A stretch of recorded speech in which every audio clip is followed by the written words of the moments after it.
պատրաստում ենք ելակը շոկոլադի մեջ։ Վերցնում ենք ելակը ու լավ լվանում ենք։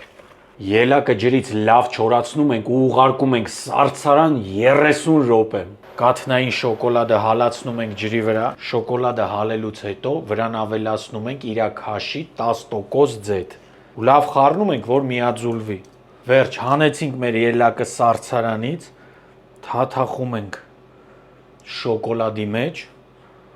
ինչի համար դրեցինք սառցարան,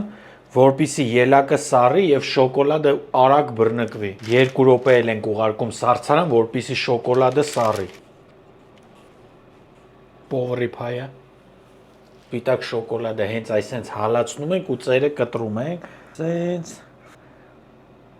Նայեք ինչ գեղեցկություն ստացվեց։ Ինչ ասեմ, էս ինչ համով է, վայ, էս ինչ համով է։ Գիտեմ, որ դուք էլ գիտեք, որ շատ համով է։ Պատրաստեք, ձեր բոլոր հյուրերին դուր կգա։